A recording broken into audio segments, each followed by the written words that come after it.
हे hi everyone. Hi friends, जैसा कि हम लोग पढ़ रहे हैं यूपीपीसीएस का पेपर 3 का यूनिट 2, राइट।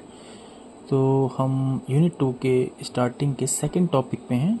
सेकंड टॉपिक में हम बेरोजगारी के से रिलेटेड सारी चीज़ें पढ़ चुके थे कल। आपने सारी वीडियो चेक कर ली हैं। अब हमें पढ़ना है कि इसके उपाय क्या हैं, कैसे हम बेरोजगारी दूर कर सकते हैं, राइट। तो ये मैं आपको सिलेबस दिखा रहा हूँ। अब हम ये पढ़ेंगे कि कैसे हम इसको दूर कर सकते हैं, यानी कि जो टॉपिक है वो है बेरोजगारी दूर करने के उपाय,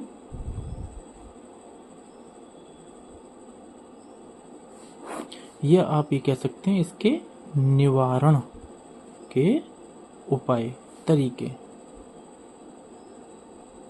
राइट।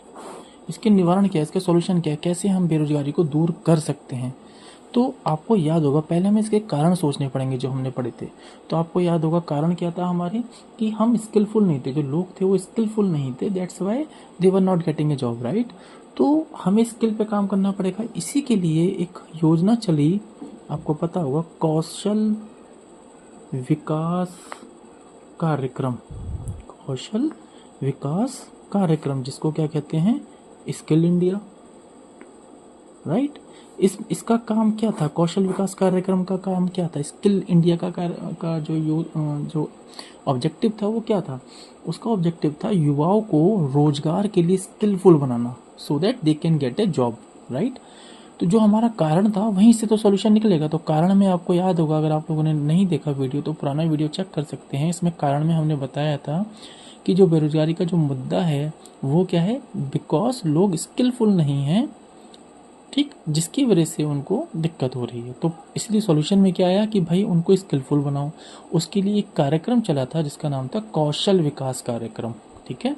तो पहला हमने बता दिया कि भाई कौशल विकास प्रोग्राम, इनकी स्किल इंडिया, इस तरीके की योजनाएं चलें जिससे हम स्किल सिखाएं लोगों को, ठीक है। दूसरा हमने बताया था, आपको याद होगा, कारण में, कि हमारी शिक्षा और स्किल, यानी कि जो हमें पढ़ाया जा रहा है बट जो हमें जॉब के लिए चाहिए, दोनों में डिफरेंस है। इसलिए क्या आया था कि नई शिक्षा नीति आई थी, गवर्नमेंट ने क्या लेकर आई थी, नई शिक्षा नीति, जिसको कहते हैं NEP 2020, राइट। इसमें काफ़ी चीज़ें चेंज करी गई जिससे हमारे उसमें स्किल को भी ऐड करा जा सके हमारी एजुकेशन में, राइट। ये है नई शिक्षा नीति। थर्ड क्या है हमारा, रीस्किलिंग, यानी कि पुनः प्रशिक्षण। तीसरा पॉइंट क्या है, री स्किलिंग, यानी कि जो लोग जॉब कर रहे हैं उनके स्किल हैं बट जो जॉब में स्किल चाहिए उसको दोबारा से हम री स्किल करा सकें, कुछ नई चीज़ें सिखा सकें जॉब से रिलेटेड, ठीक।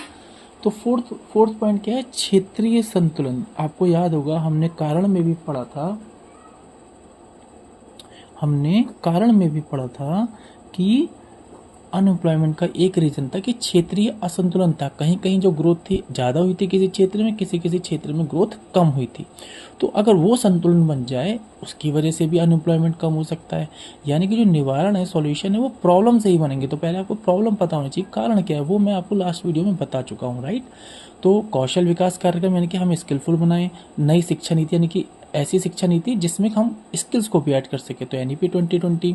तीसरा क्या, री स्किल करें, यानी कि लोगों को काम आता है बट फॉर एग्जांपल, जैसे मैंने आपको कल एग्जांपल दिया था कि जैसे किसी ऑफिस में पहले टाइपराइटर पे काम होता था, वो भी एक स्किल था, बट अब कंप्यूटर आ गए, हर जगह लैपटॉप आ गए, तो हम उनको दोबारा से री स्किल करना पड़ेगा, उन सारे एम्प्लॉय को, उन सारे लोगों को।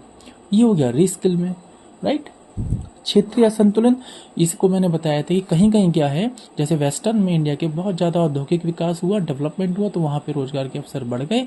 लेकिन दूसरी जगह क्या हुआ, इतने रोजगार के अवसर नहीं बढ़े पूर्वी क्षेत्रों में, इसलिए वहाँ पे ज़्यादा विकास नहीं हुआ, तो उस हिसाब से डेवलपमेंट भी नहीं हुआ, राइट।